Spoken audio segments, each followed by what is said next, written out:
Hey, tonight we have Robyn Markland from Redline Shipping. I also have Sam Fard from Reptile Express International. He's the Canadian counterpart to this international Robyn's got cooking up. And I don't even think that's a fair introduction because he's already well established as an importer and exporter long before working with Robyn. Anyhow,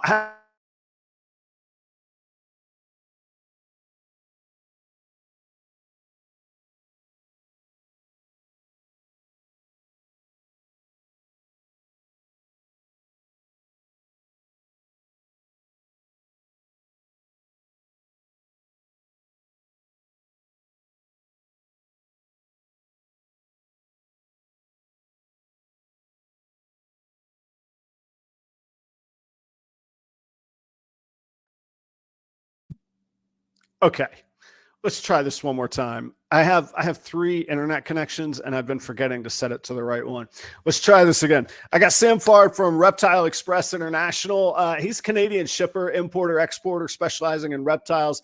We got Robyn Markland from Redline Shipping on the show. We're going to pick Robyn's brain on branding and marketing, Sam and Robyn on this new opportunity for international shipping. And we're going to find out, because I think there's going to be some opinions on what's going on, just what is UPS up to these days when it comes to reptiles. And I promise mostly that that's the last technical error there will be. Stick around. We got a fun show tonight.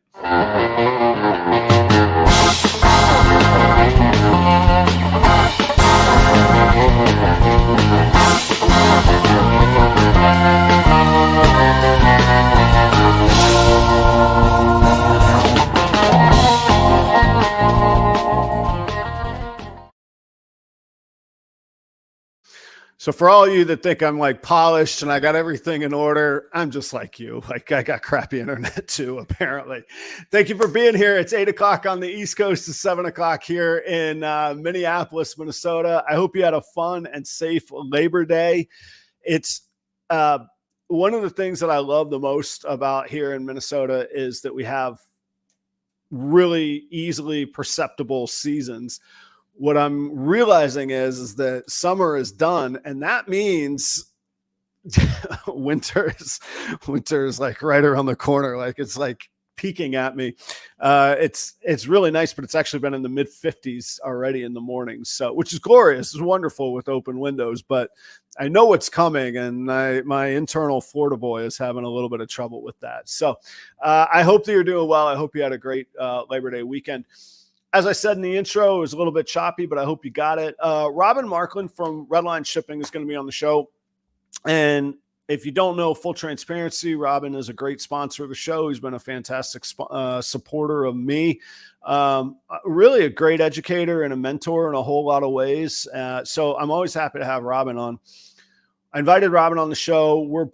I'm working with Robyn this weekend at the All-American Reptile and Plant Expo in Castle Rock. That's just outside of Denver, Colorado. That is Nick and Troy's show. And I'm happy to be going back. I was at the last one in April. It's cool to be back. So I thought maybe I'll invite Robyn. And we got talking, and this whole thing with international shipping has come up. The press release from UPS, which I admit I know of. I saw US Arc's post, but I don't know much about it. So we're going to ask Robyn about that stuff. And he's just a branding superpower. So in the planning, Robyn texted me and he says, hey, what if we get Sam from Reptile Express International? And Reptile Express International is different than the American company called Reptiles Express. I need to make that very clear. Reptile Express International is who Sam represents, and I believe is the person behind it. And he's very well established in Canada. I know some working with Husbandry Pro and Robert there. We've talked some about that shipping company before in a positive light. So when Robyn suggested that, I said, man, how cool. And I was just talking with Sam in the green room. And tonight's one of those nights where like I'm wildly intrigued by this topic. I'm wildly intrigued by the opportunity. And if you're like me, international shipping has always seemed like this like exclusive club with smoke and mirrors, and you got to know somebody. And even if you know them, they're probably not actually going to tell you. and it seemed like this closed off door. And again, if you know me, I love level playing fields. I don't need a unfair advantage, but I just want an even shake. And this feels like one of those opportunities that's changing. The industry evolves at light speed. We've seen it with genetic testing. I feel like this is going to be one of those moments where international shipping becomes accessible to the everyday person. I'm hoping that's what it is. Robyn and Sam might be laughing backstage right now at me for my naivete, but we're going to pick that apart. So like I said, I'm very, very intrigued tonight. So that's what I got coming up. Couple quick announcements. September, other than the AARP All-American Reptile Plant Expo show, I don't have any shows in September. I had a wild August and I have an even crazier October. So September is going to be a little bit chill, but I do have inventory available on properroyals.com. That is powered by Husbandry Pro, but all of my inventory is up to date on there. The Hypo Combo Clutch, that is all fully listed. I've got lavender hep hide combos, visual lav hep hide combos that are about to be listed if you're interested in any of those. And in the incubator already hatched, waiting to go, are triple het clown, axanthic VPI, hypo males and females. I've got 6 of those. And then I've got some gravel double het clown VPI axanthics as well. All of those will be hitting the market in the next 2 to 3 weeks. So you don't have to wait till October for those.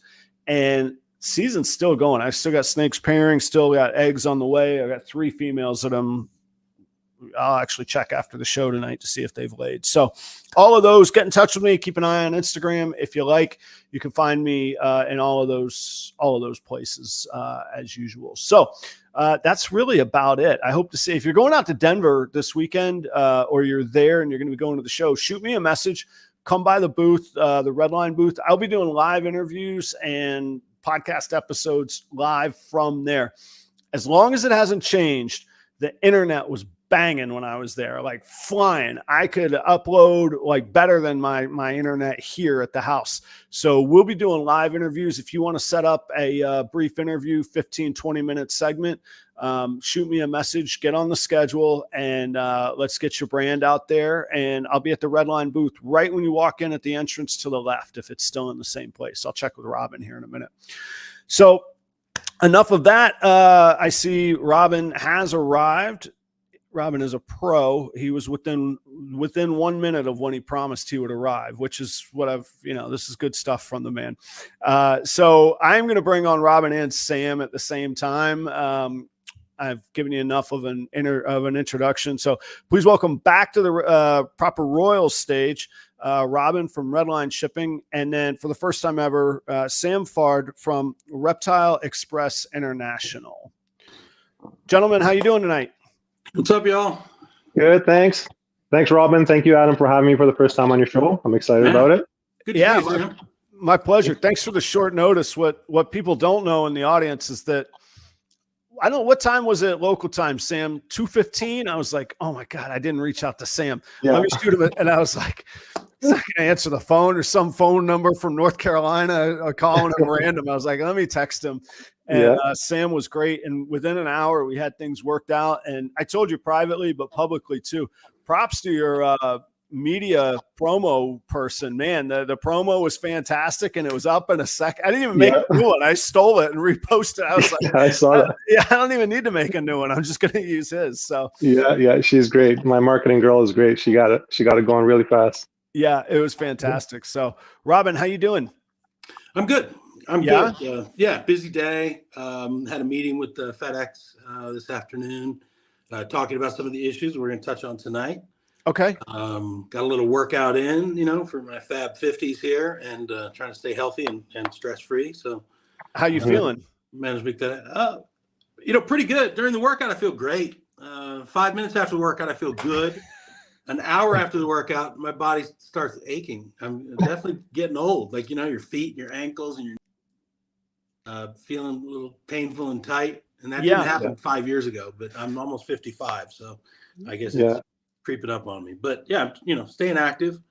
Okay. Speaking of which, Adam, if I can just digress for a quick second, can we announce to the world that we're going on a mountain bike ride Sunday morning? Yeah, that's what. And I think on Friday night, I think we got a little racket sports pickleball action. Right, that'll be my first time ever. But tennis, ping pong, badminton, I'm okay in those. So I'm feeling like I got at least a fighting chance, puncher's shot. You'll be fine. I know you've got some experience with the skinny tires biking, but I'm going to take you out on some Colorado trails Sunday morning and scoot you off some 6-foot drops and see how you do. I am not taking any drops, just for the record. You'll see. And we'll have to put it on video. I think Cusco's coming as well. Brian Cusco's going to come. So we do have a decent videographer. If we do know a guy. There should be theoretically 2 on the team. So I'm looking forward to it. But yeah, I mean, in our busy world, I'm sure Sam is the same. We're all busting our butts to try and not just be successful and do great things, but just trying to keep up. But I'm a very strong believer in one of the things you have to do is take care of yourself and take care of your body. And so I do try and get my exercise in, whether it's biking or pickleball or CrossFit, Brazilian Jiu-Jitsu. And if I don't do that, the stress levels build up and I just don't feel good. And so, it's important to take care of yourself so that you can then take care of others. Yeah. I work hard at it, but I'm not good at it. But, where the bike ride came from was when we were texting, what was it, yesterday or the day before? I was missing your text because I was actually out on a bike ride trying to do the same thing. So I was out cycling myself. Robyn, are you able to turn your phone sideways? We'll get even more of your beautiful face there. If you do. Bam, look at that right there. But I see, but then you can see my if it screws up with your branding, we'll go back the other way a little bit. There we go. All right. Try to make so my head is not so gigantic. Lifetime problem. So, Robyn, I think rightly so. They better know because I work my butt off at making sure people know who you are. But I think maybe a lot of our audience might not know who Sam is. Sam, could you take a little time and introduce yourself and your company and maybe give us the 30, 60-second background to maybe not the first time you ever held a garter snake, but the formation of your company. I know that you've been around a long time and very influential. Yep. Okay. So I'll explain. So I first started out as a reptile breeder, leopard geckos, and I did that for a few years. I owned a reptile specialty pet store. And then while I was owning the reptile specialty pet store, I realized I liked shipping the animals more than I did working retail and breeding animals. Me too. And so that was, but in Canada, it was totally different than has been in the US for the past. You guys have had allowance to ship live reptiles for what is it now, 20 years? Individual people, Robyn, or something like that?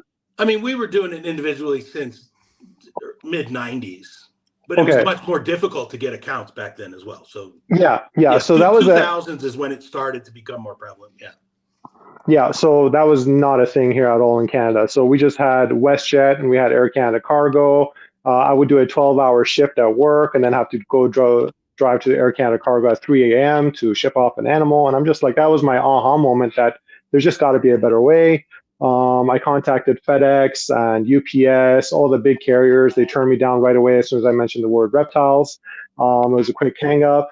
But I didn't give up. I persisted. I contacted a smaller company that was a shipping company to try us out. And they came to our facility, checked out everything. They liked what they saw and they gave us a chance. And so for 2 years, we grew our volume with this company. Now, they provided door-to-door service, which in itself was a first for Canada. But they didn't offer live animal tracking. The reliance rate was about 75%. But it was still going in the right direction. We built up our volume for 2 years, and then I went back to FedEx and I said, "Are you sure you still want to turn us away?" They took out our volumes, they looked at all the invoices and the shipments, and they said, no, they rushed really fast to get a special custom contract ready for us. They actually copied the American contract version and made it Canadian. But we got approved and we were all excited and everything. And then 2 months later, like, we don't want to do this anymore. Too many people are now contacting us.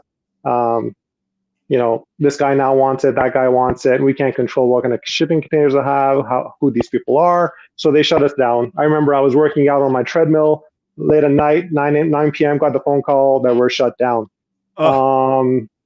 So it was stressful, and I can't remember what I did, but I got them back on board.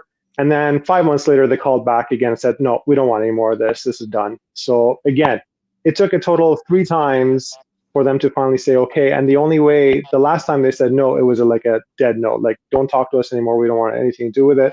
So without making an appointment, I drove down to their main station in Toronto without a meeting. I went in there all dressed up, nice suit, looking professional. And I just said, I'm here to speak to so-and-so. And they're like, who are you? I'm like, Sam, Reptile Express. Oh, okay, all right. And then they went to the back, they got him out, and they said, Sam, come on in, come into the boardroom. And we went and had a meeting, a last-minute meeting, and we got into it. We had a heart-to-heart. It was mostly heart-to-heart negotiations. It wasn't anything else other than that. And then they approved me. They said, okay, you know what? We're going to do this for you. We're going to do that for you. And finally, since then, no major issues have come up. And now they call me nonstop saying, wow, Sam, we should have believed you. This is incredible volume. We're going to assign you an account executive that's top tier, and he'll give you this. And they gave us a VIP line to FedEx, which has been a game changer. As Robyn knows, they have a similar thing. And so that's how we got started. And then I like to go step by step. So my next step was going globally, internationally, and figuring out US to Canada and vice versa. And that in itself was a huge thing to set up with US Fish and Wildlife Service, because they're a pretty strict service, as you know. Mm-hmm. And I had to drive all the way to Buffalo, New York to have a meeting with the supervisor there. And they put together a custom kind of situation for me where I can be a middleman to broker, US people and Canadian people's shipments. So that took around a couple of years to get going with that, learning all the techniques and all that kind of stuff. But we've ironed out a lot of stuff since then. But last year was the strictest it's ever been with US Fish and Wildlife Service, with them refusing shipments or having new laws in place. But it's a fluid thing. We're always learning, we're always growing, and trying to help the community grow. Yeah, there is always change, and there's always unforeseen challenges. I lived in Florida and dealt with FWC, so I understand how some unforeseen things can come up for sure. Yeah. Sam, how long ago was that boardroom meeting with FedEx? How long have you felt like you've been in the good graces and not worried about this on again, off again stuff with them? So Robyn started in 2009. I remember that, with SYR. And then 6 months later, we opened up shop with that smaller company, not FedEx. And then 4 months after that, Reptiles Express opened up. So in that 1 year, we had these 3 people, probably not even knowing about each other, that came up with this idea, which I thought was pretty interesting. But it wasn't until 2012, January, that I had my first FedEx contract. And they shut me down 3 times in 2012. Okay. So it's been 12 years of smooth sailing. Oh, fantastic. Okay. So that's great. So those are, there might be scars, but the wounds have healed. There's no, yes. Yeah. Okay, cool.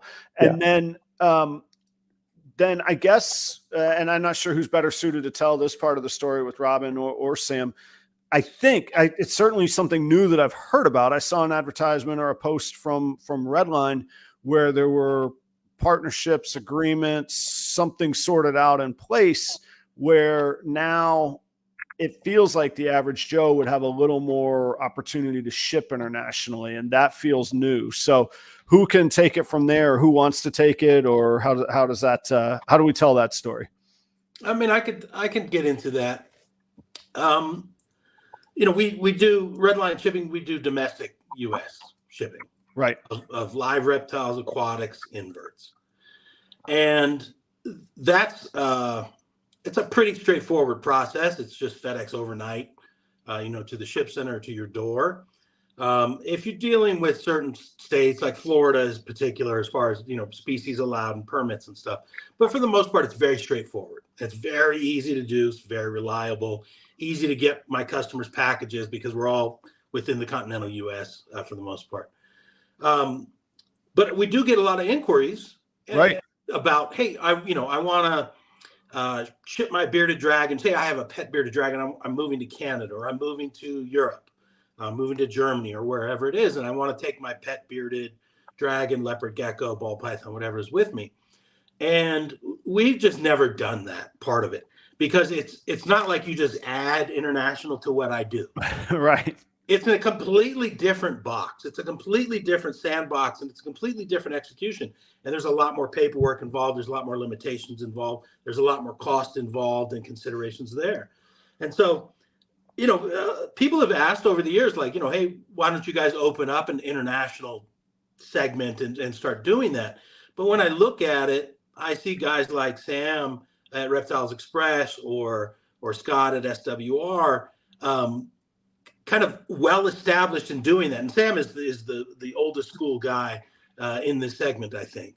And so he executes it so well. When I look at it, I'm just like, hey, let me refer my customers that are inquiring to him and let him fucking kill it. Let him knock it out and execute it at a very high level. I don't really need to actually have my fingers involved.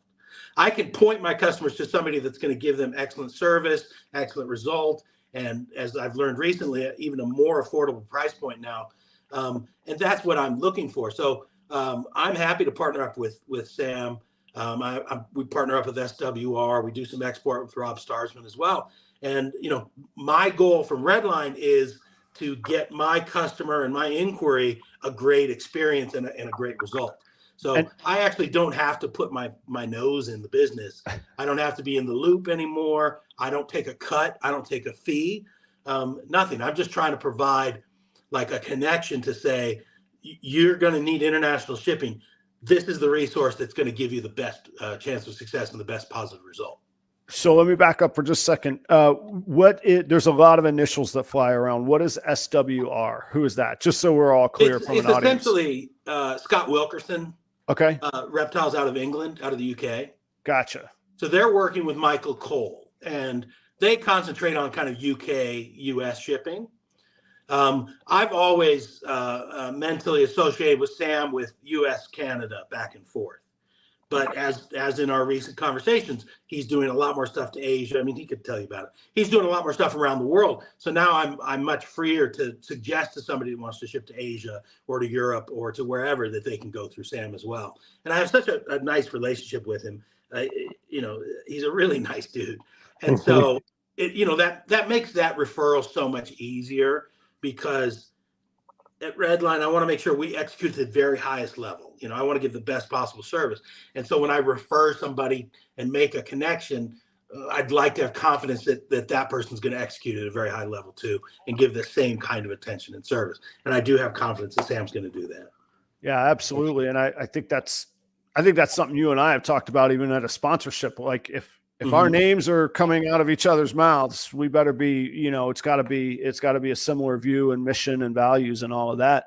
So, all right. So let's say I've got something that's not going to be cost prohibitive. It's a good animal that's going to make a little bit of money, and somebody in Toronto wants to buy it from me here in Minnesota. What does that look like because in the past I probably would have just said, I can't do it. Somebody better than me can do it.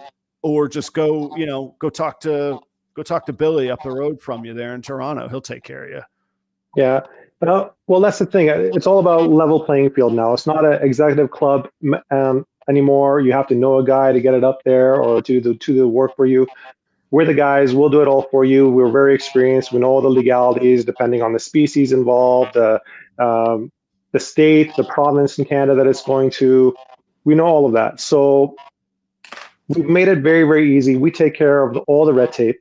The seller in the US just needs to worry about using Redline Shipping to ship their animal to our New York location. And then we take care of it all from there. I physically go to Buffalo, New York. I have a central location there and all the packages go there.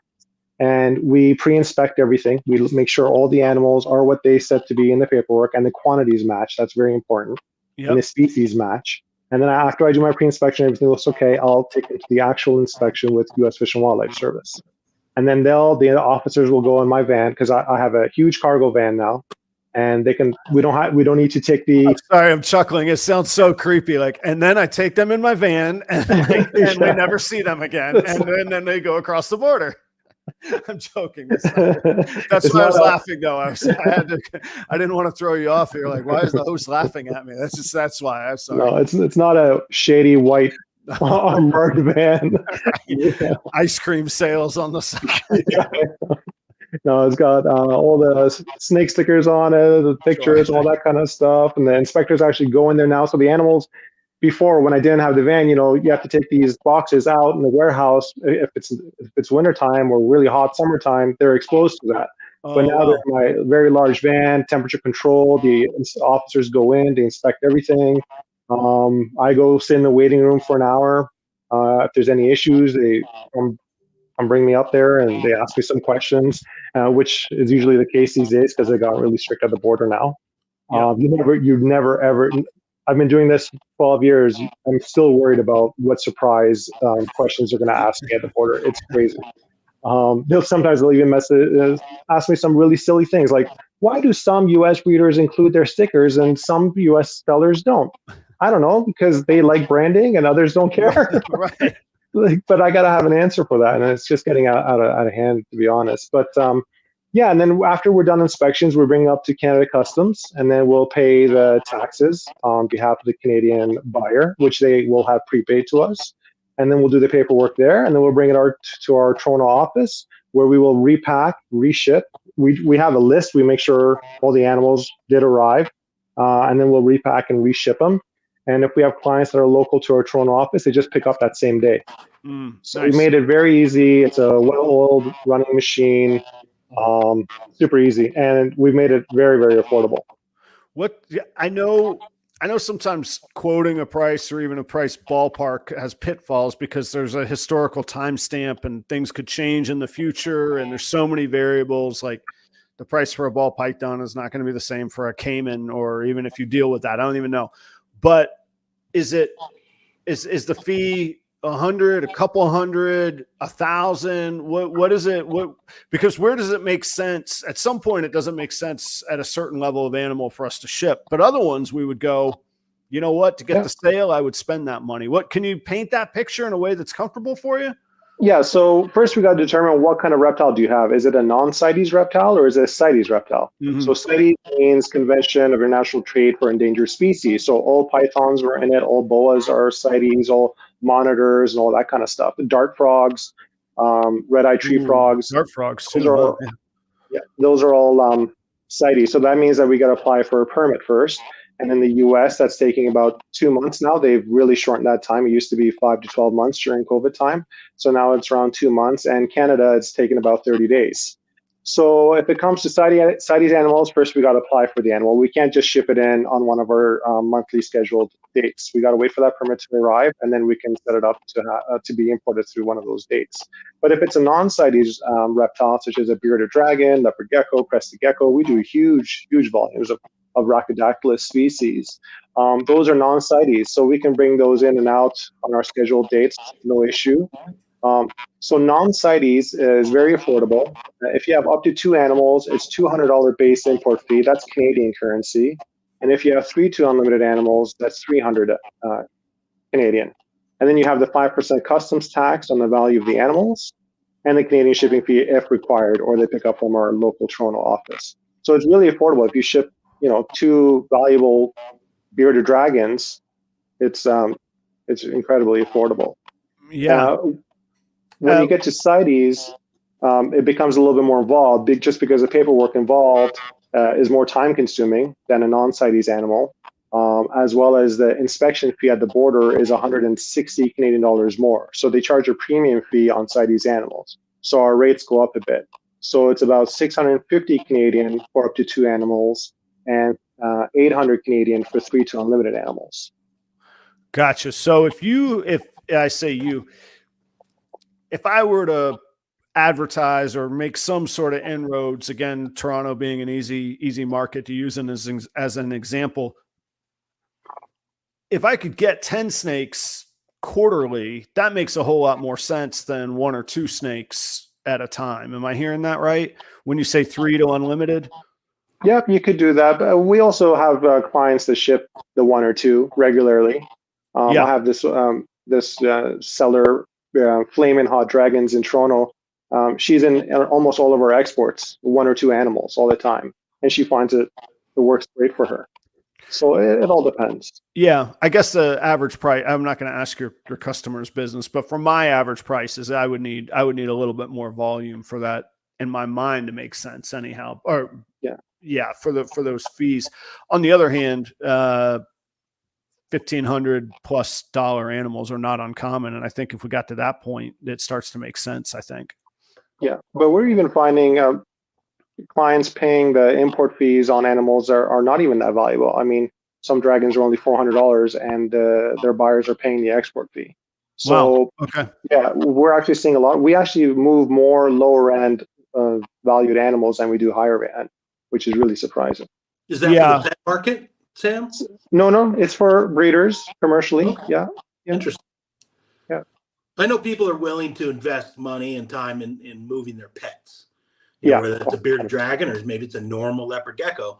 And you know, it's difficult to sell somebody when your normal leopard gecko is worth $35. If it's a pet and you know they've had for many years, then it would certainly be worth paying the fees in order to move it with you and keep your animal as a pet. So yeah, I can see that happening a lot. Yeah, for pets, there's usually no, they'll pay that, especially for Europe. I just shipped 5 crested geckos to Spain. I think she spent around 1,600 Canadian. No question. So those are her pets, so they were very important to her. Right. H&H Pythons asks, do you do all the paperwork? And I think you touched on it, but what does that look like? Is it literal paperwork? Is it an online form? Does it have to be is there a digital signature? Are we talking scanning and faxing? What does that look like for people? So once we get a customer's import order or export order, we have an Excel file for everything for a quick lookup, and we data entry first. And then once we have it all sorted, we have all the clients and all their animals in that folder, in the export folder, we'll create a U.S. Fish and Wildlife invoice document. And then we'll take that information from the PDF file and we'll submit it on U.S. Fish and Wildlife's online portal. It's called eDeck. And you just punch everything in, all the species names, the quantities, the values. You pay for this inspection online. So we do it all online for you. We do all the paperwork. Nobody, not the Canadian or the American party, has to worry about any of that, or any paying off any U.S. Fish and Wildlife officers, things like that. Without, well, we're not going to talk about paying off officers. I know what you mean in the appropriate way. No, I tried gifting them one time. They wouldn't. It's not a story for here, but maybe off air one time we could catch up. I worked at a summer camp in Maine, and it was apparently I had no idea when I signed up for it. It was a very elite camp, and we took the oldest kids to Montreal for a week. And anyhow, we had some severe trouble at the border, and I, as a 20-year-old college kid, had no idea how to settle anything down at the border. So anyway, that's a whole different story. But how do you find, because I'll admit I'm a little cynical, and I can say this, maybe you guys can't. I'm a little cynical when it comes to government inspectors, especially wildlife inspectors, again, coming from Florida in the FWC days. How do you find the experience? I'm not saying is it easy or hard, but do you find it fair, I guess? What's sort of the tone these days? Are you being met with receptive to your business? Are you being met with friction? What's sort of your feel? Again, if you can speak on it without getting yourself and compromising yourself. I mean, yeah, I would definitely have to say they are fair. I mean, they've done something really great for me for the past 12 years. I mean, there's no college you can go to learn, all their protocols. So they taught me, they were patient enough to teach me all these years, and I fine-tuned it now. So I'm really appreciative of them. They've been really fair. But sometimes, I don't know, sometimes they can have a bad day, or sometimes from higher ups, they can send an email to them saying, be more strict about these species. Last year, They took Australian native species extremely seriously. They didn't send a notification out to any importers or exporters about it, that they're taking it seriously. Now, we had no idea. One day I showed up at the border with Australian species like I always did. Now, mind you, they're non-CITES, no permits needed. Got to the border, they said, nope, these are no longer allowed. You got to take them back. Even though some of them I had permits for, they were CITES. Like, Canadian government said, yes, they can leave. But they said, we don't care. We have the Lacey Act here. We go by the Australian laws, because Australia has strict import-export laws. Basically, nothing can be exported. So it brings into question the legality of the Australian species already in the country. I see. How do they get there? Yeah. How did they get there? Yeah. And so they turned away a van full of Australian species I had to take all the way back. So you run into those situations, last minute changes, or Moody there was this really terrible inspector on duty when I first started. He was terrible to deal with. He ended up getting fired, thank God. Somebody made a complaint about him. He was terrible. But yeah, was Moody his name, or is that an adjective to describe him? He was an ex-military guy, so really strict. Yeah. Yeah. So I can't say it's I'm stress-free going down to the border every time. I'm definitely I never sleep the night before. I still don't sleep the night before, because you never know what you're going to expect down there. So it's tough down there. Yeah.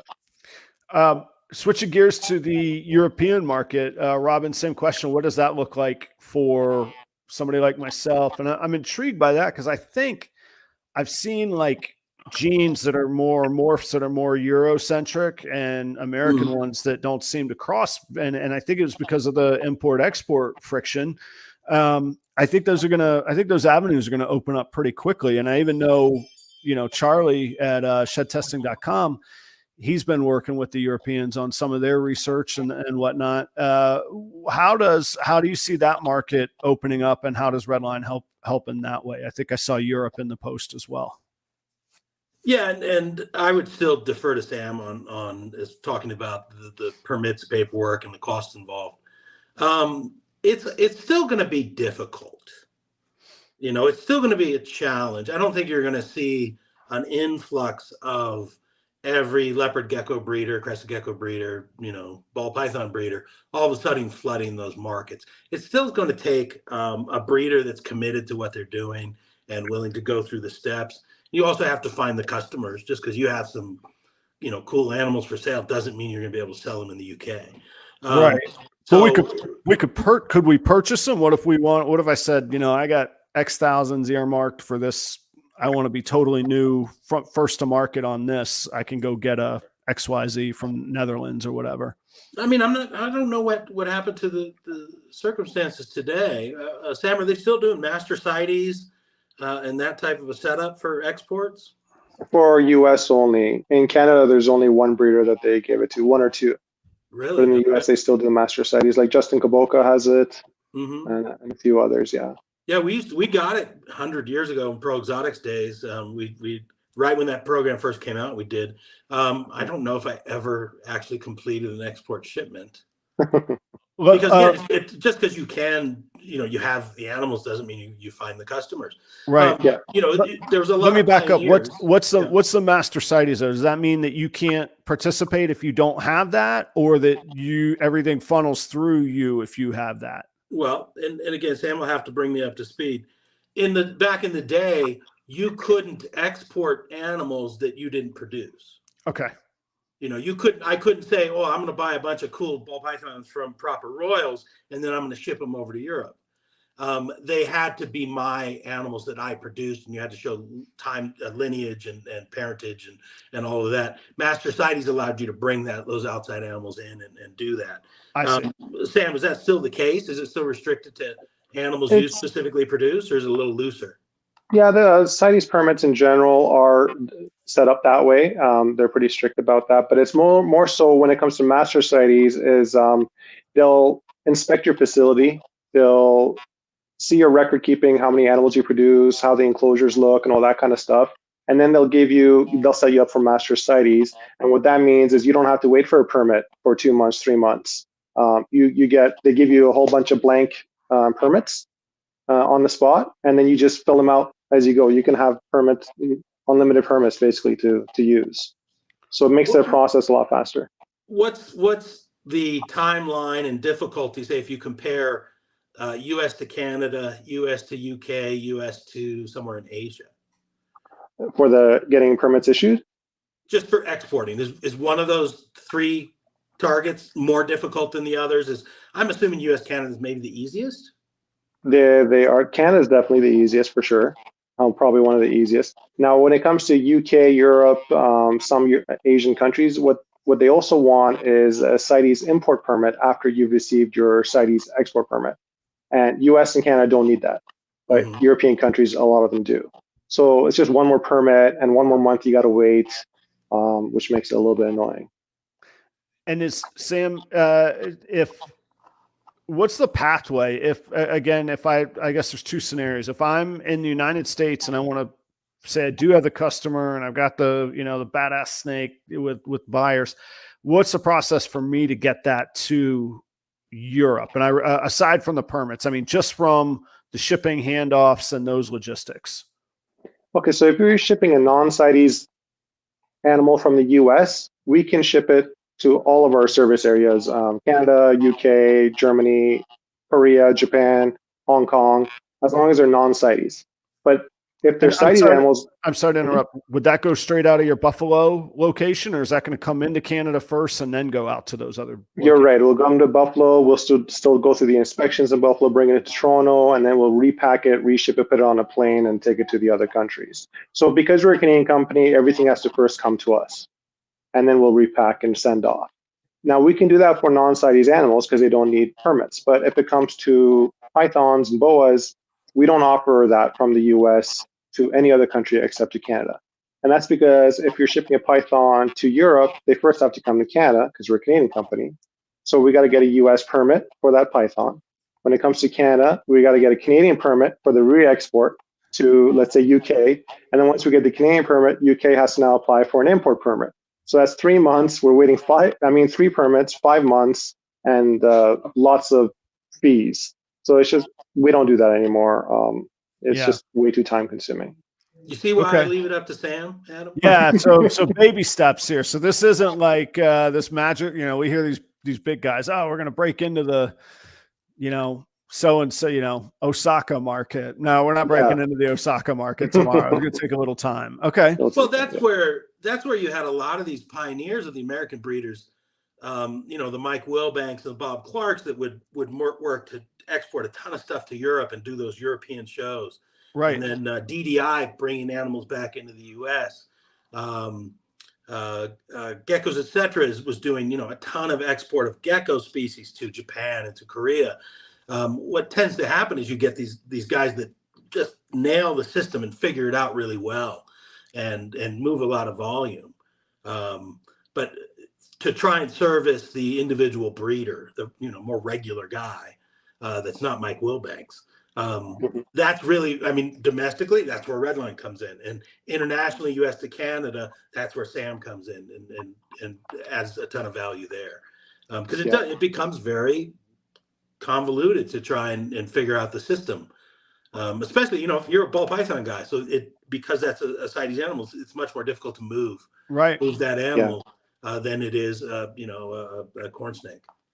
So a couple questions. One very important from shedtesting.com. That is Charlie, also a sponsor of the show, a banner sponsor. Having 3 people on screws up the logos here. We're going to have to take a break in a minute and get I'm being serious here. We got to get all the logos on. I got to pay some bills, But Sam and Robyn, you might have input on this. What about getting sheds for testing from Canada into the United States? I didn't think to myself, well, that'd be a problem. It's literally something dead that the snake has left behind, but I guess that's a challenge. What are any insights on that? What does the horizon look like there? I'm getting asked this a lot recently, sending ball python sheds between Canada and US. And since it's technically coming off of a CITES animal, even though it's dead skin, it still needs a permit. So I only specialize in live animals. I don't even know the paperwork or procedures involved for, sending skin or anything like that. It is something I'll have to look into because I am getting a lot of requests. But I can refer you to, if you want from Canada to US, I can refer you to Ballroom Canada. She has a different company. I can't remember what the name of that shed testing company she created is. But check out Ballroom Canada, and she can get it from Canada, USA. Not for all the genes, they just started up, but for all the morphs. But yeah, that's one avenue that you can look at. But I am looking at getting the paperwork figured out for the sheds. Sounds like Charlie needs a Canadian franchisee to share information with. Might be more practical. He's a smart guy, though. I don't need to be his business manager at all. Robyn, you look like you're about to say something. Oh, well, I was just going to comment on, that whole genetic testing, such a booming industry. I talked to Charlie just the other day. Yeah, I was lucky to get 5 minutes because he's absolutely slammed with, business and doing tests. So I've got to think there's going to be a way to figure that out. It's probably not been a circumstance before where people want to send, dead skin. But maybe there's a fur regulation or something that they can apply to it. And analogous, yeah. Make it figure out. What I was going to ask Sam, for domestic U.S. shipping, what Redline Shipping does, we can ship to pretty much any continental U.S. address and get a package there overnight. Canada is different, though. You got these vast segments of Canada that are basically unreachable overnight. So what is there a way, can you qualify, like what percentage of Canada can you ship to? Can you ship to 40% of the Canadian wilderness, or is it literally just 4 cities that you can get to? Like, how restrictive is it for folks? It can get pretty restrictive. I remember when I first started 2012, FedEx was shipping from one end of the country to the other end of the country. And then 2 years later, they stopped doing that along with UPS. And now shipping from one end to the other end takes 2 days. And we have a lot of requests for shipments like that, which is annoying because we shut that down in the winter. On our website, we turn off 2-day shipping starting from November to April or May because it's just that cold. And is that like Toronto to Vancouver? No, that's from, let's say, Vancouver to Halifax, Nova Scotia, for example. Okay, even further. All right. Yeah. So all the Atlantic provinces would be 2-day zones if it's coming from the Western provinces, British Columbia, Alberta, Manitoba, and Saskatchewan. So that's a lot of provinces. Once winter comes, you put on your heavy fur coat and shut off service. Yes. To wide parts of Canada just because of the restrictive time frame. Okay, that's so interesting. Yeah, because 2 days in transit at -25, -30 degrees Celsius, I don't know what that converts to in Fahrenheit. That's really cold. It's pretty deadly for 2 days. We have adjectives that we can't say on the show to describe how cold that is. Do you think 90% of your intra-Canada shipping happens within 300 miles of Toronto? No, I wouldn't. It's bigger than that? Yeah. Okay. Yeah. All right. I've seen the Ice Road Truckers reality show, and parts of big portions of Canada look pretty friggin' desolate out there. Yeah. No, Alberta is really active. British Columbia is super active. Okay, interesting. Okay, to the west. That's what I was wondering. Yeah, like that parts over there. All right. To switch gears a little bit, and it's always a sign of a good show when time is flying by. We've been at this almost an hour already, which it's amazing. No, it's no problem on me. No apologies or whoops at all. What is going on with UPS? And I'll say, actually, before anybody answers, I'll say for my own record, Robyn has been a great sponsor of the show. I consider us partners. I don't know if that's the right word, but when I represent Robyn, I feel that way. And I know that he is literally a partner with FedEx, and I've had a great experience with that. So I can't be unbiased here. That being said, Robyn, I'll probably ask some questions like, well, isn't competition good for the consumer? So you might hear some questions like that. It's not out of disloyalty because I think I've even texted you before, Robyn, stop selling me. You already got me. I'm in. So no questions there. But as far as the market, the industry as a whole, the audience. So what's going on with UPS? Yeah, and Sam, you have time? You still available to sit in on the Yeah, conversation? definitely. Okay. Yeah, definitely. All right. So UPS is currently making a really hard push into the reptile shipping market. Absolutely. Now, there is a history of UPS. When we started Ship Your Reptiles 2009, it was with UPS. It was not with FedEx. And as Pro Exotics Reptiles is a reptile breeder from the 90s through 2000s to 2011, up until 2009, we used UPS for our overnight shipments. And back then in the 90s, you also used Delta Dash and air freight, airport to airport type services. But we did use UPS. But technically, in the UPS terms of service, it says no snakes. Not no venomous snakes. It says no snakes. So no ball pythons, no corn snakes, no nothing. And, as with a lot of the business world, if you have some money to offer, that gives you a little bit of swing weight. So as long as you had a reasonable amount of volume, you were able to get an exception with UPS to ship snakes as an individual private breeder. So there was a bunch of us that used UPS through the 2000s. And when we started Ship Your Reptiles in 2009, we started with UPS. And we pitched them the idea, the model, this third-party service. We're going to be helping breeders around the country to ship to their customers, the very model that we do. And UPS said, good, let's do that. Then a year into the process, after we'd invested $300,000 in a website, infrastructure, the business, hiring staff, and getting underway, and having really good success for the first 12 months, UPS sent us a cease and desist from the legal department and said, you know what, we changed our minds. We don't want to do this anymore. We don't like the third party aspect, and we don't like the snakes. If you want to do lizards, we can talk about it. And if you have all of your customers ship their animals to you at the Pro Exotics facility and then reship those to the end customer, we can do that because that takes the third party out of it. But that would essentially double your shipping cost and time.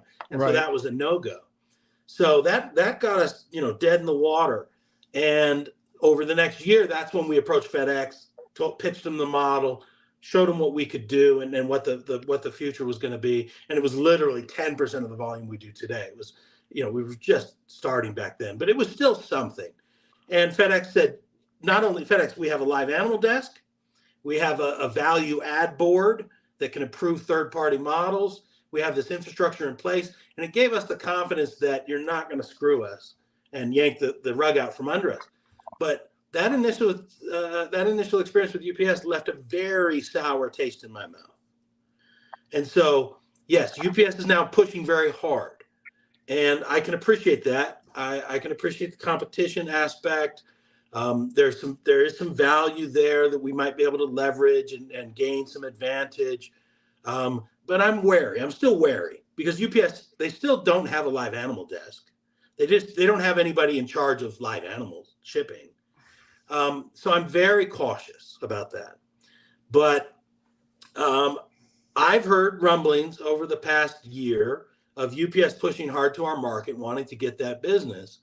And there are some very heavy shippers that have switched over to UPS.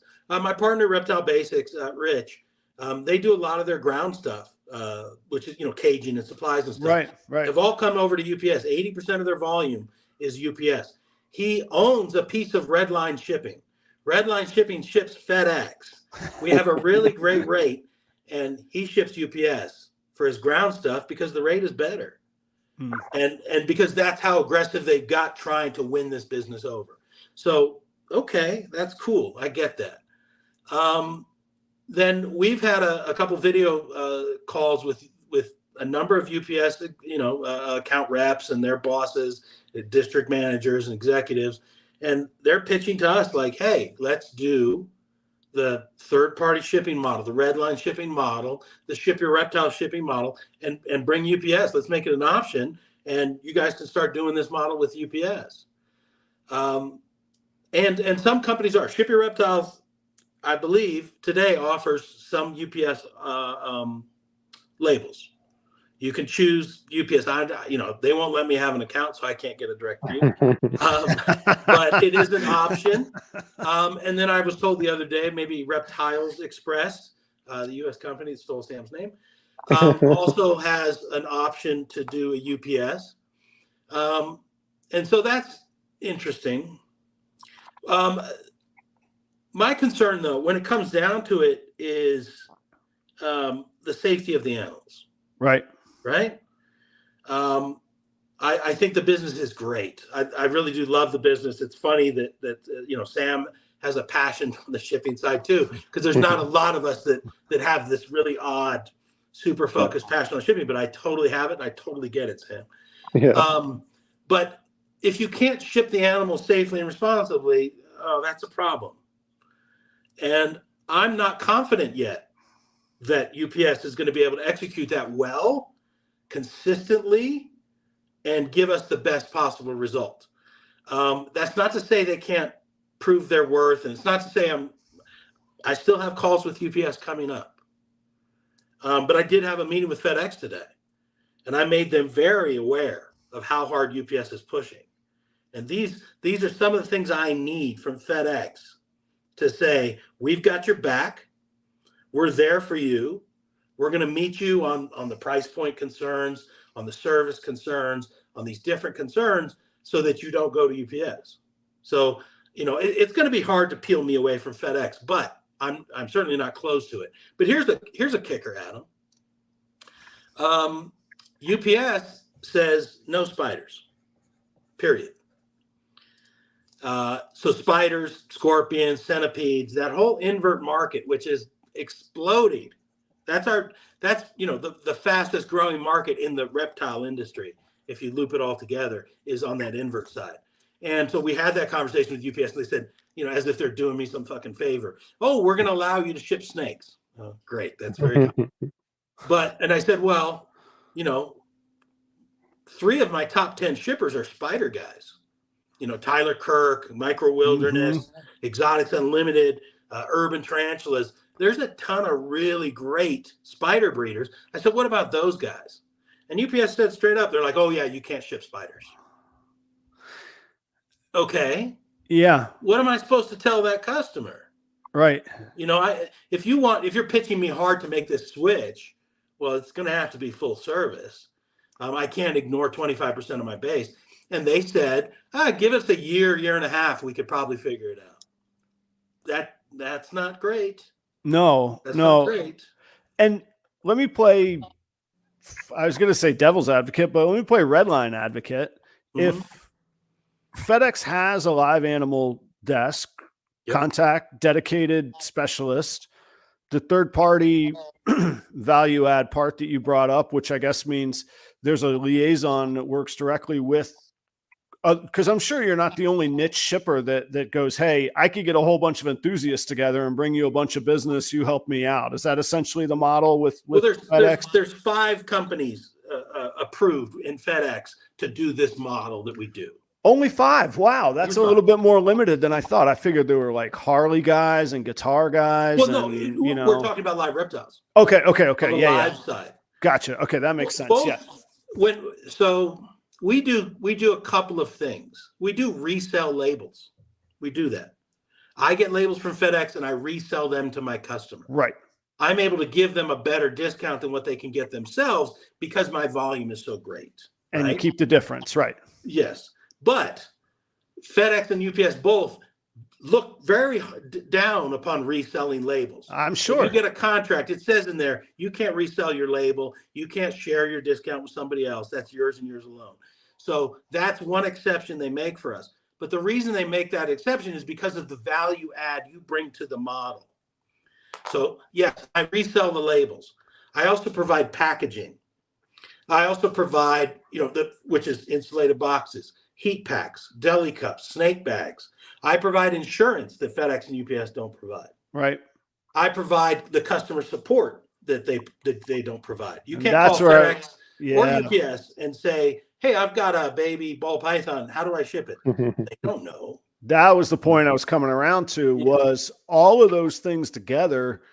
That's Even if value you're in add. even if you're in the same ballpark on pricing, who cares about a $4 difference? And I know people can't think that way. They see the $4 difference and they click on the $4 difference. I know that, and it drives me bonkers. But because I would say the same thing in restaurants. In my restaurant, if my steak is $4 more, but it's the best thing you've ever tasted, who cares about the $4? Like, you're getting a wonderful experience, and it's consistent and reliable.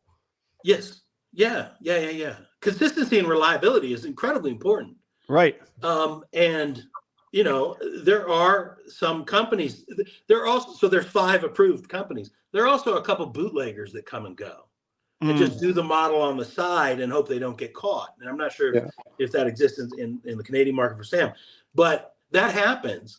And sometimes they might get one of my customers to go away with them because there's a $3 difference or whatever. And you know what happens, Adam? They come back. No, not well. They eventually, yes, they often come back. No, they call us and they say, "Hey, AJ, here's the FedEx tracking number. This package. I've called this other express company, and I can't get anybody on the phone. Can you please help me find it? Can you please help me get the address updated?" Yeah. And it's like, you didn't book it with Redline, though. Yeah. But we still help because it's the animal that's in jeopardy at that point, right? But that's what it boils down to is, you save $3. Now you can't get anybody on the phone, and you can't get an email replied to for 3 days or whatever.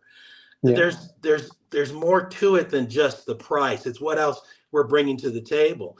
I've got we run customer service staff 14 hours a day. From early in the morning Eastern to the evening Pacific, and that costs money. And the way we execute is at very high level, and that costs money. And to develop the admin site that we're able to use all these different tools and tricks to track the packages, to update the packages, to solve your problems as quickly as possible, all that costs money.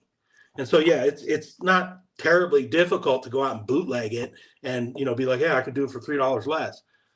But what's going to happen if you go with the bootleg option, And so there's going to be SYR, Reptiles Express are legitimate companies, and they're all approved with FedEx. And if they start offering UPS, okay, they're still legitimate companies. But I need to see some consistency and reliability that you just talked about. Yeah. So that I'm confident the animals aren't going to be put in danger. If I take business over to UPS, it's always going to be in the back of my head. What happens 8 months from now? Or what happens a year from now? What if they change their mind? Yeah. Well, yeah. That scares me. That really scares me. Let's pause this for 1 second, as I indicated, as I teased a little bit earlier, because it's a good jumping off point. But I have this handy screen, bam, that I could pop up, and we don't have to worry about our faces covering everybody. For everything Robyn just said, I'm going to keep adding on to it. If I call Robyn's customer service and I say, "Hey, I had a delay on the snake," and Tyler answers the phone, I don't know how he does it, but 20 minutes later, he calls me back. "Hey, the person has it in their hands. It's in their temperature controlled office, and your snake's going to be just fine. It's a ball python. It's in 72-degree temperature overnight. Your customer will have it in the morning." I go back to sleep and I don't worry about it. Look, I don't know anything about UPS. I don't know anything about any other company, but that's why I'm not worried about, what other options are out there. I go to Robyn's site, I buy their label, and I get on with stuff. By the way, I think I bought 6 labels from you yesterday, Robyn. So I do actually use this. I'm a practicing breeder that actually is living in this world. So Proper 5 will get you $5 off your next Redline Shipping label. If you ask around some chat groups, you might even hear a seasonal promo code that you could find somewhere if you want to get in touch with me about that. Shedtesting.com is Charlie at Gray Rider. He just rebranded on Instagram and is now Shed Testing is the handle. I love how brilliantly simple Charlie kept things. He says to himself, "How can I convey this? I'm going to go buy everything related to shed Shed Testing, Snake Shed Testing. He owns them all. And anyhow, that's conveying now and translating now into his brand. It's Shed Testing on Instagram. You'll see the logo updates on my material, but some of the posts already on Instagram are there. So we're going to make that transition. I have to go through the logistics of designing a banner, replacing it on this background banner, et cetera, et cetera. Shed Testing, look, if you don't know Charlie, check out shedtesting.com. All of the available shed tests are there. He's the guy doing the tests. He's the customer service rep. I don't think he sleeps. And he's been a very reliable friend and colleague in this industry. Check it out.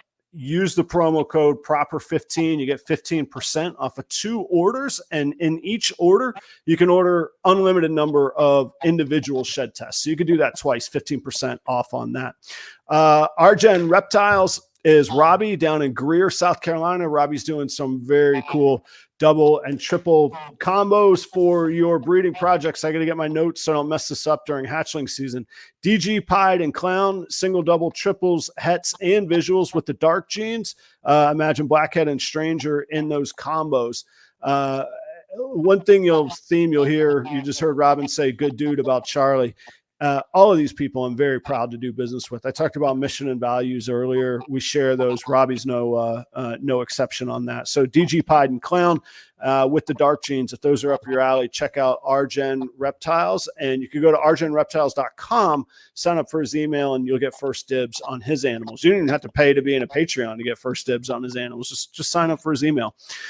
Portuguese Pythons, that's Danny and Renee Rocha. Speaking of good people that Robyn hangs out with, I know you've hung out in their facility. Yeah, love them. Are you going to do this the mustache only this winter? You think, Robyn? Well, how were you? Absolutely not. What about how ridiculous you looked? Yeah. Well, I lost a bet. I'm looking for another bet to maybe lose. We a little pickleball challenge in there, or what? For a mustache? That would be unwise of you, but sure. I should play at least one game before I make a wager. I agree. Yeah. But fantastic people, supporters of Redline, doing things the right way. That's Danny and Renee Rocha. I have a 1.3 Ultramel Pied project from them with combos that I'll be breeding this year. But if those sorts of things are up your alley, go check them out. I know they just hatched a clutch of super blackhead Ultramels. Great future breeding projects. And again, just fantastic people. In Aurora, Colorado, I will be working with Trevor. I think I got a message that he wants to set up an interview, so I'll definitely have him on. That's Trevor at Ball Labs in Aurora, Colorado. He'll be at the Castle Rock show this weekend. That's the All-American Reptile and Plant Expo. Trevor's a very good guy doing things the right way. He's one of just a handful of legal, permitted, inspected rodent breeders in Colorado. That should tell you that he wants to do things the right way. Unlike the rest of us who tell ourselves that we could put blinders on and stay focused on a singular project, Trevor wants to breed everything that he can. He enjoys breeding some genes and morphs that maybe have gone by the wayside over the years, and wants to bring those back to see what's undiscovered in those with the current innovations. But along with that, he's also working with Puzzle, Ultramel Clown, VPI Xanthic, Tri-Stripe, Monsoon Zebra, and Sunset. Tune in this weekend to meet Trevor on the podcast live from the Redline booth at the AARP Expo. Last but not least is Chris at B and S Reptilia. It's called Reptilia for all the different species that he features. Ball pythons, blood pythons, colubrids, pituophis, if that's up your alley. That's the pine and the bull snakes. Awesome.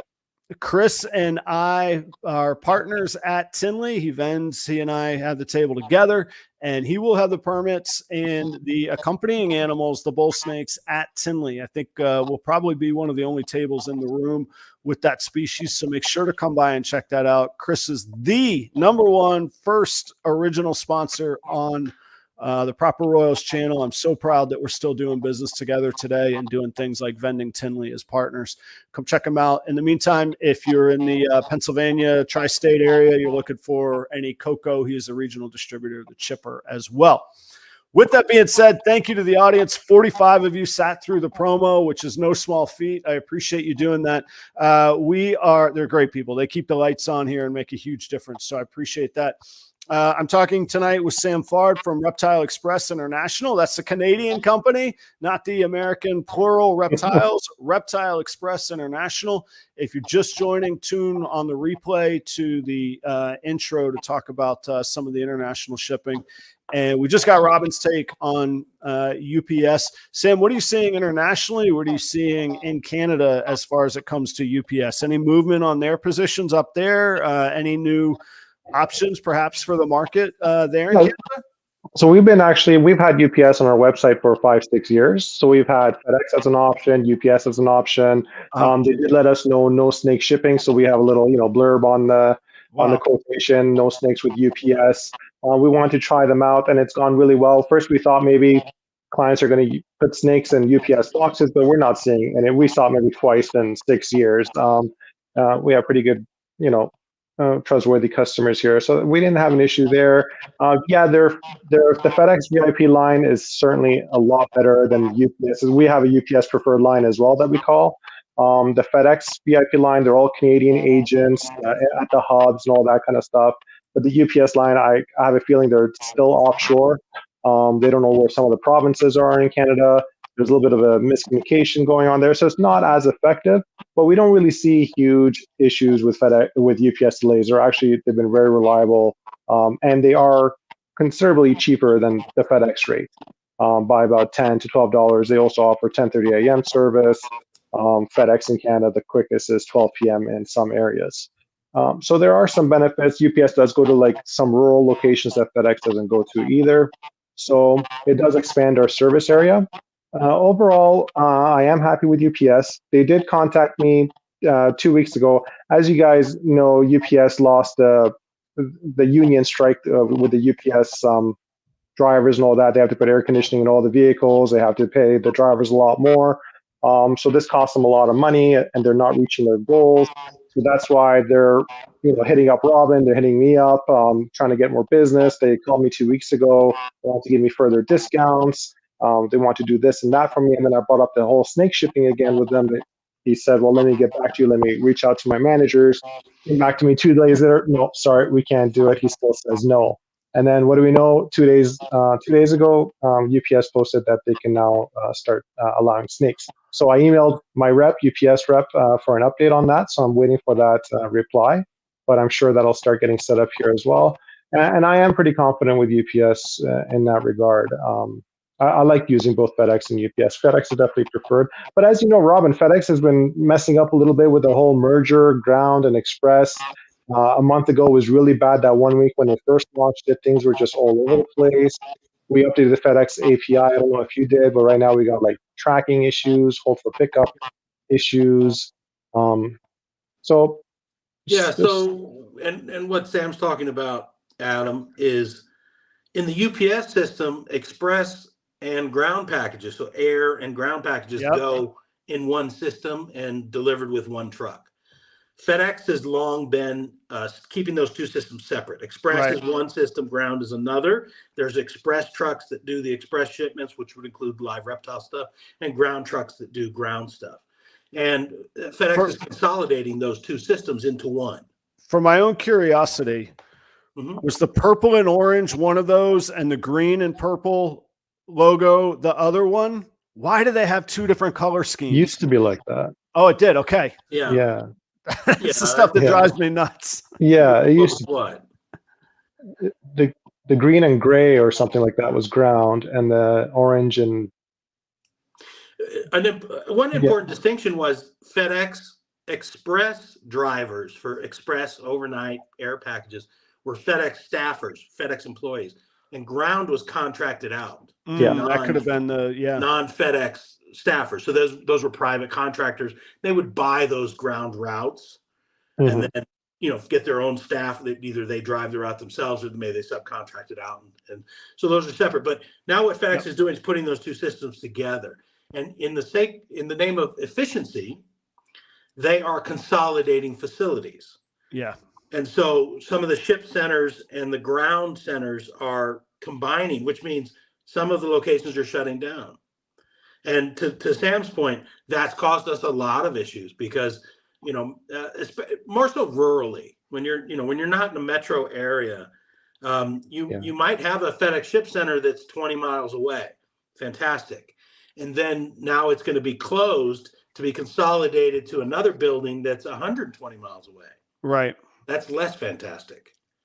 Yeah, I ran into that this week. Yeah. That makes it tougher to ship to for holding that facility, and it makes it tougher to receive for picking up at the facility for your customer. If that location is no longer convenient, that creates some problems.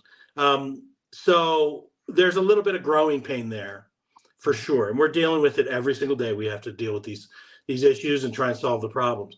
So and let me be clear. I'm open to the idea of UPS. I'm not closed. I told my FedEx guys today that they're pushing very hard and they're making some very appealing offers. And I'm not close to that. I'm certainly considering it. I want to make sure, but in the end, I've got to make sure we give the best chance of success for our model and for the animals that we're transporting. I'm not willing to compromise that. But here's one advantage very clearly UPS has, and I'm going to leverage the shit out of it with FedEx. They're allowing you to ship to and drop off at UPS stores. Oh, wow. Not just UPS hubs, but the UPS retail stores. You can take your shipments and drop them off, and you can ship to the stores for your customer to pick them up. And what we don't have in FedEx is that ability. We cannot ship or drop off from the FedEx office locations. Mm-hmm. And this is an adult program. That's absolute bullshit. That is absolute bullshit. It's simply a phobic issue. There's nothing functionally different about the package. It's simply people are scared of snakes. Yeah. Yeah. So I had that restriction in. It literally cost me a sale. Now, I think it's a dad buying a first snake for his daughter. I'm not going to go hungry over it or anything. But it was a special relationship that I developed at a show. The guy followed up with me after. He says, "How do I get it?" And he says, "Oh, I live in Iowa and my closest place is Omaha. That's not worth it. I'm not driving 63 miles to Omaha to pick up a snake." Yeah. Yeah. Well, if we do ship to residences, and we have great success doing that, but a lot of people prefer to pick up at a ship center or insist. A lot of breeders insist only shipping. Yeah, I usually do. Yeah. Yeah. So I might reconsider this time of year. Autumn's a nice year for delivering to the house. Nice time of year for the house. Yeah. September, October, November is pretty pleasant before it gets cold. But so what I want to do and what we're doing is pressing FedEx to say, hey, UPS is coming hard and they're opening up the UPS stores as locations. That means you have to open up FedEx office. If you want to remain competitive and you want to keep our business here, we've got to have access to FedEx office locations. Now, FedEx is a giant corporation, billion-dollar company. Things don't move as quickly as you would like. If I want to make a change at Redline, I could literally do it right here, right now, while we're on our call, and all my staff will follow the directions tomorrow morning. And we'll have that change in place. That's not how it works at FedEx. There's a lot of channels. There's FedEx Legal it has to go through. There's FedEx Retail that it has to go to. There are FedEx location managers that it has to go to. Then you have to educate all the FedEx office that have, for the past 20 years, have been told you can't accept live packages. We have to re-educate all those folks.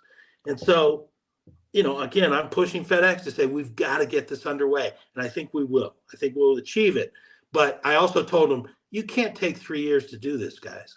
Yeah. It can't be this slow poke corporate slugging away. Every 6 months, we get an update about some small, insignificant step.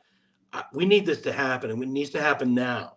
Because otherwise, you're risking losing a lot of this business to your direct competitor who's more than happy to service those shipments. So that's one thing that I'm very much trying to leverage against FedEx to try and get them to open up office for us. I think we'll be successful. But that's why you have to entertain the offers, the push, the appeasement. I mean, the spider thing is still a no-go. I did get an email a couple of days ago from UPS that said, well, which spider species would you like to be able to ship? Oh, okay. Okay. That's something. Now, what's funny is that's a stupid question. because there's literally tens of thousands of species. And nobody that can identify them, right? You can't identify Yeah, I don't know That's what true. we're talking about. Yeah. But again, it's all that spider nonsense. That's all phobic too. There's no reason to be scared of spiders in boxes. Most of them are baby spiders. I mean, they're 1/4 inch wide.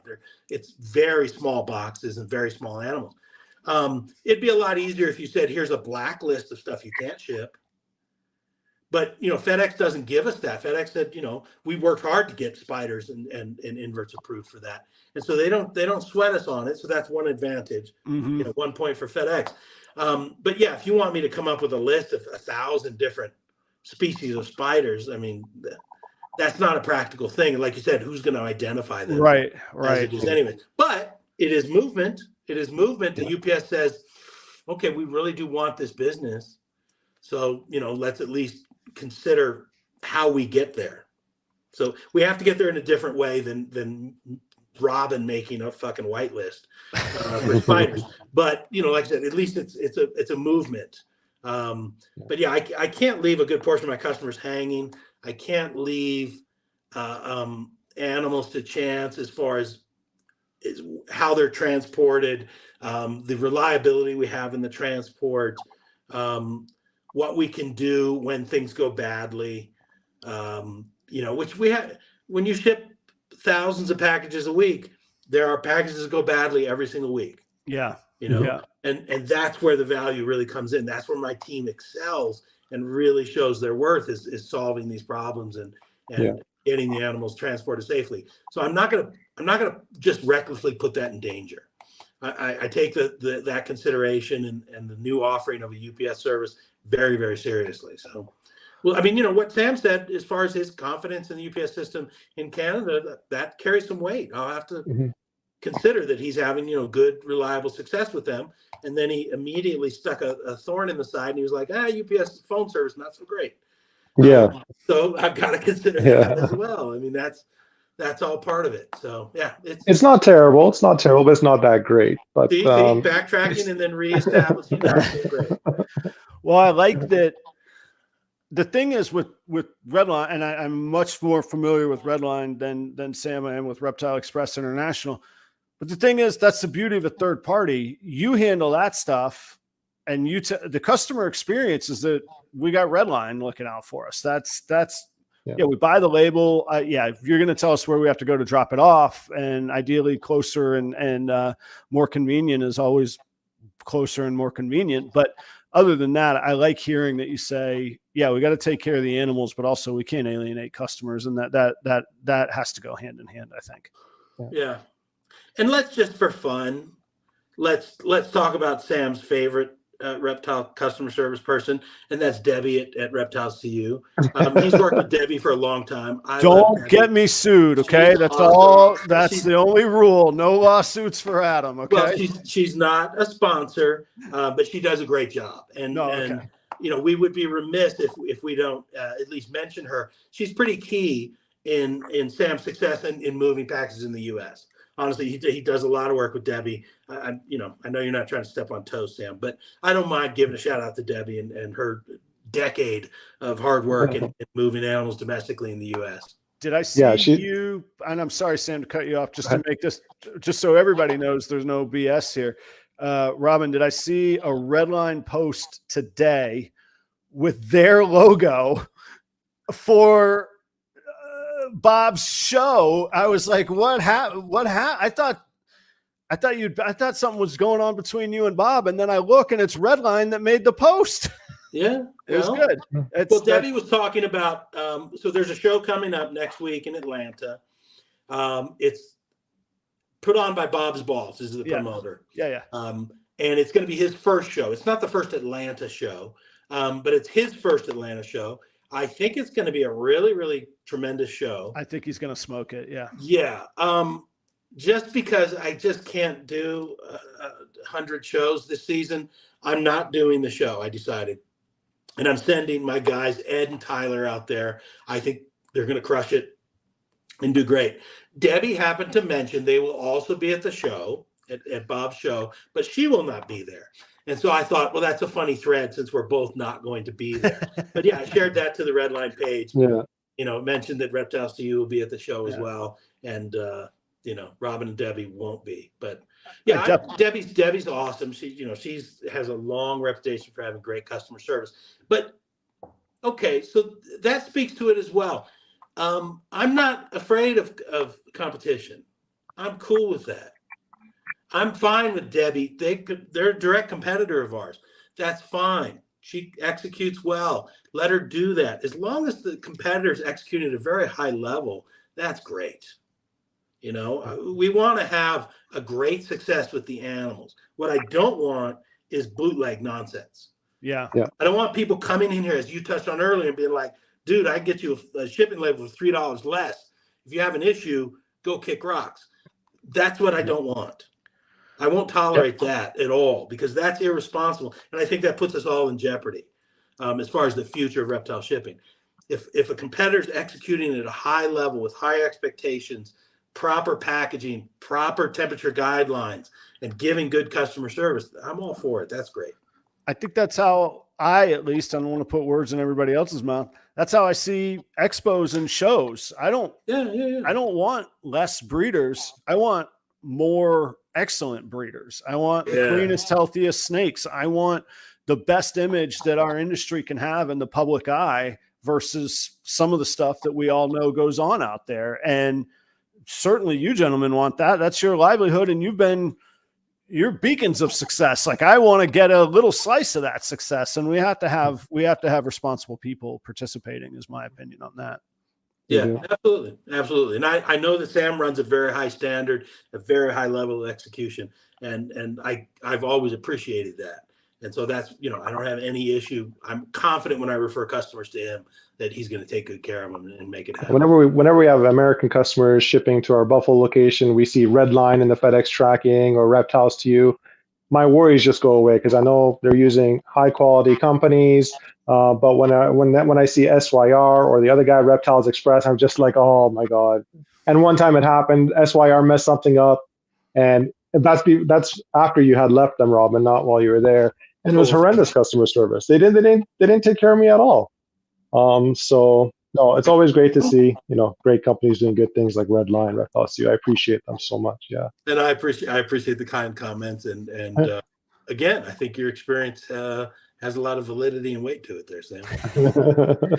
So we had a couple audience. I don't think we're at the 90-minute mark. We're going to a little bit of overtime, but I always promise the audience, if it takes more than an hour and a half, we have to have another episode down the line. Like I always promised I would not be one of the guys that has a 3-hour podcast, but a couple questions that were already out, and audience, if you have any, we just stayed on shipping all night. So if you have shipping questions, put them in the chat. I'll try and get to them. A couple, maybe either quick fire or not so quick fire.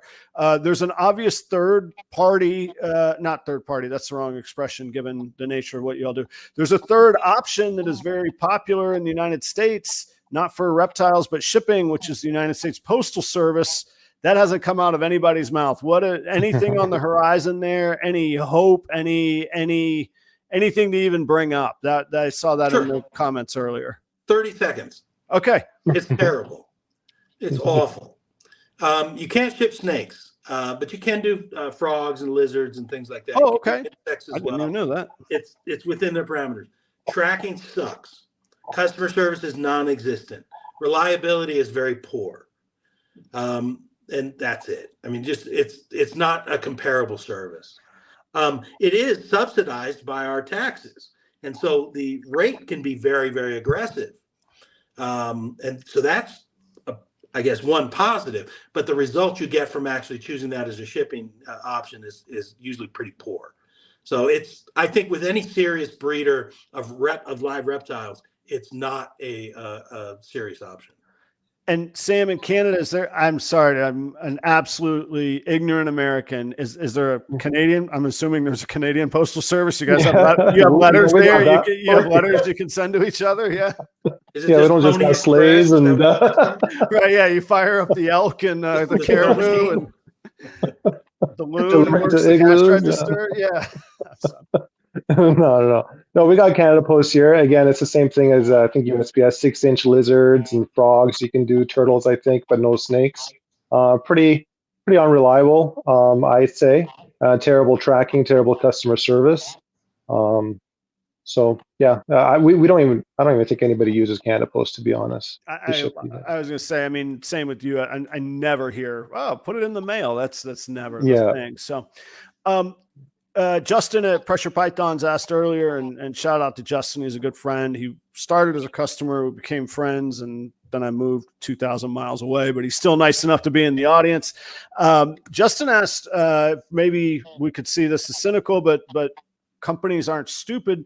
What happens when one of the big companies goes, why don't we just cut out the middleman? Why don't we just do this reptile shipping ourselves? Why do we need Redline or Reptile Express International anymore? Does that keep you up at night at all? Does that bother you? Is that not, no, nothing? What's your thoughts there? If we could pull the curtain back and you could see my staff of 9 people busting their butts trying to get tracking info, updates, packages moving, correcting addresses constantly, adding apartment numbers, fixing reroutes, dealing with plane delays in Memphis. The amount of time and effort that goes into it is actually fairly significant. And the amount of time that we put into it, we have an advantage because, as Sam touched on, we get a premier level, the top level of customer service with FedEx. We don't call 1-800-FedEx. Right. Yeah. We have a private team that deals with us specifically, helping with live reptile shipments. You call 1-800-FedEx, you may be talking to somebody in Muncie, Indiana. You may be talking to somebody in India. Yeah. And I mean, I strongly discourage my customers from ever calling 1-800-FedEx, because you get somebody on the line, they don't know anything about animal shipping. A lot of them will say, oh, we don't ship live animals. Yeah. And okay, you're in a deficit already trying to figure out how to get your bearded dragon package on its way. So they're not familiar with the process. They don't have any power whatsoever to move your shit along. They're not familiar with the systems. I mean, they'll tell you, oh yeah, right now it shows up at the Indianapolis hub. Okay. Right. What next? Yeah, I need better. And our team understands what's next. What's going to be the best chance of success? What's the best next step? What's the automatic step? Yeah. So yeah, and I've had people. Sometimes people get confused when it comes to customer service, and they think, yeah, I'll solve this problem myself. We've literally had customers call us at 7 p.m. and be like, I've been on the phone with FedEx for 6 hours today. I can't get an answer. Blah, blah, blah, blah, blah. Within 20 minutes, we understand where their package is at, what the situation is, and when it's going to be delivered. And I'd love to tell them, hey, please don't call FedEx. You wasted 6 hours of your time. That's what we're here for. Yep. That's what we're here for. On top of all of that, I can guarantee you I can get you a better discount and rate on your shipping your package than you can with going to FedEx Direct. Oh yeah, the retail, yeah, that aspect of it, that's true too. Yeah. But aside from the cost, that customer service it makes a world of difference. Having AJ lead our team, I mean, she's the biggest fucking pro in the industry, and the way she leads the team and solves the problems. AJ's got the system down pat so well. She knows the flight logs that are going in and out of Memphis and in and out of Indianapolis. Not only can she tell a customer that your package will be on its way today, she can predict and tell you probably which flight it's going to go out on. And yeah, the 1-800-FedEx person in their wildest dreams couldn't see anything like that. So yeah, the depth of customer service and the execution of that is really where the value's at. So you wouldn't be able to match that with UPS or FedEx just by getting a personal account. Yeah, it's funny how much more companies like us know more than the FedEx staff does on the phone. 100%. They say some stuff that doesn't even make sense. Yeah. I always encourage people, please don't call FedEx. Please don't call FedEx. I think you actually put it on your website. Now you do it in a way that says, hey, you're our customer. You've paid us. Let us take care of you, essentially, is the message. But don't call them. If the customer calls FedEx, then a lot of times we have to dig ourselves out of the hole. Yeah. Oh, you're even FedEx further, told them that's completely inaccurate. and then establish how we're going to move forward and solve the problem. So yeah, I always want people to call us. I mean, it's literally, Adam, and you've done this. I've seen your email. You literally just drop an email and say, hey, this tracking number is delayed in Indy. Can you tell me what's going on? That's all you need to do. My team is on it from that point on, and they will find out what's going on. They'll find the solution, solve the problem, give you an update, let you know when you're going to expect it, and push the package along. It's not a long, involved process on the customer side. That's what we're here for, is to solve those problems and really knuckle down. No, and not just to kiss up to you, but like, I remember the first time I was very suspect, because I think it was even Ed. He was like, well, I'll call you right back. I'll take care of this. And I was like, you didn't ask enough questions. You don't know what's going on. You're blowing me off. And I was like, okay, so what number do I call you back at if I don't hear from you? And he was like, this same number, and you press my extension, which is a 1-digit number. I can't remember what it was, 6 or whatever. He's like, that's me. And I was like, all right, I guess I'll hang up now. And sure enough, in 20 minutes, he goes, it was during that ice storm in Memphis a year and a half or so ago, and so that is real. Sam, we didn't get into any of this on your end. And like I say, we're kind of in overtime anyhow, but tell us a little bit about your team or your operation. You can't be doing all this as a one-man show, are you? No, COVID changed all that. As Robyn knows, when COVID hit, we were doing 125% more business than before.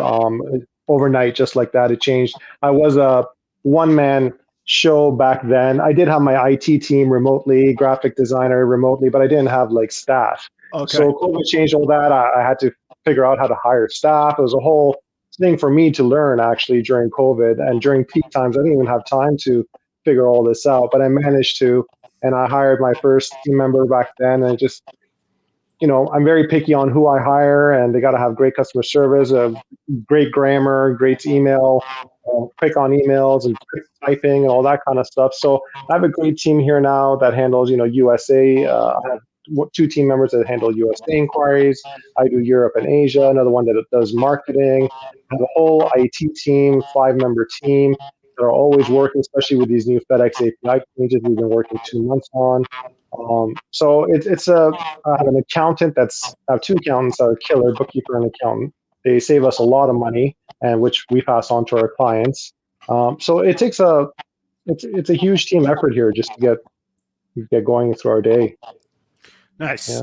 I like understanding that stuff. And then I love just like making sure that everybody realizes like the team behind us is just, it was something in the restaurants. I always made sure, whether it was my dishwasher or my executive chef, that they got just the ultimate appreciation from me, because they're the ones that are back there making it go. Sam, I have one more question for you from all of us Americans to you, the Canadian we have at our fingertips here this evening. Yeah.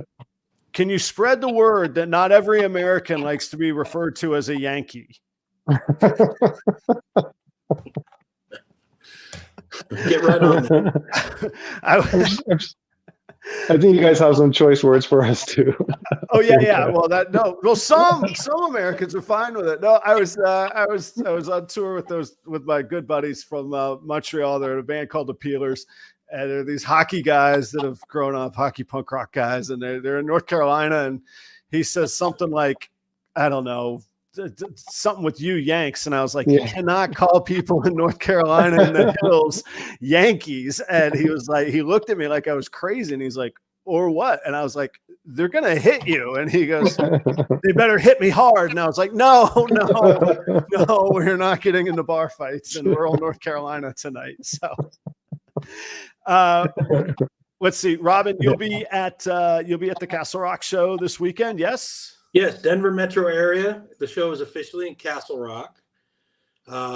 It's a fantastic show. It's a really fantastic show. Troy and Nick do a great job. 30% of the vendors are going to be plant vendors, and not just reptile people that also do some plants, but literal nurseries and plant experts at the show. And they add such a great new element to the show. And you were there last show. Yes, sir.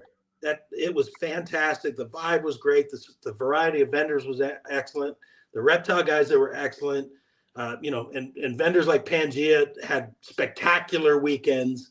It was a great crowd. It was a buying crowd. Just a great vibe, a beautiful building, beautiful facility. I can't wait. They're going to have a bunch of food trucks available outside, which was nice last time. We're doing a pickleball social Friday night for vendors. Adam and I are doing a mountain bike ride Sunday morning, maybe with Brian Cusco, and anybody randomly happens to hear this wants to come, hit me up. But yeah, I'm really looking forward to the weekend. I think it's going to be just a fantastic show. I'm very excited you're coming back, Adam. It's going to be great to have you out and do some live streaming stuff and interviews. I think that adds a ton of value. And it'll be great to spend more time with you. And we can certainly discuss how we never even got to the topics that led the promo for this show about branding and marketing. So maybe we'll have to reschedule that a different time. We will. There's always another Tuesday is what I've come to learn. And the day comes that there's not, we're not going to give a damn anyway. So I'm really excited about the show. And just before we leave, my thanks to Sam for coming on. Absolutely. I'm thrilled to be able to have your input and your expertise. Thanks so much. I really appreciate it. It was a good time. Really informative. Sam, I'd love to have you back where obviously we would talk shipping, but I really am struck by your entrepreneurial spirit. I love the story of retaining that relationship with FedEx when it would have been easy to crumple it all up and throw it in the wastebasket. And here you are 12 years later with a good experience and still growing and adding innovation and options for customers. All of that I would love to explore more with you. So I hope you come back sometime and we can definitely 100% occupy one of those 52 Tuesdays a year because they don't quit. I can tell you that. And I am proud to say in another 8 weeks will be the 3-year anniversary of this show, which is pretty amazing too. So congratulations. Thank you. I'm pretty pumped about that. Well, okay. I can't ignore this when Emily and or Ed from Snake Discovery pop on. First off, they've been wonderful to get to know here locally. They host shows that I get to vend with, and they're just as kind in person as they are on their channels. They've been wonderful to me. I love working with them. And we have conversationally said that they'll be on the show one of these days when our schedules work out. And Emily's waiting on an email from me to initiate that. So that's coming, Emily, if you're listening. Snake Discovery says, finally hopped on. Hey, Robyn, the White Rhino is here. What was your stripper name again? Also curious, what would Adam's be? So, Robyn, why don't you take us home on this? What, on Adam's stripper name? Or what yours was. You could pick either one. I don't remember what Ed gave me as my stripper name. I'm sure it was absurd. For Adam, I'm thinking the Purple Baldy. Because it's got to be a color and then it's got to be something descriptive, I think. I don't know. Purple with stripper names. I'm not sure. Purple Baldy. Purple Baldy. Yeah, all right. It's kind of double entendre. I know. It sounds very colorful. Well, Minnesota and Minneapolis were kind of known for the purple one. Exactly. It's okay. Exactly. I'll ask my wife and report to you this weekend. I'll let you know how it goes. Yeah. Gentlemen, thank you so much. Audience, thank you so much. I will see you all this weekend in Denver, and after that, all around the Midwest, and Tinley's not far. So cheers, everybody. We got balloons somehow. I don't know how we got the balloons. I made the peace sign. Well, the balloons came it's Robyn stealing the thunder again, just letting off balloons. All right, that's it. I'm clicking the intro. Gentlemen, stay in the green room for just a second. I got to say thanks personally. I'll see you guys next time. Cheers, everybody.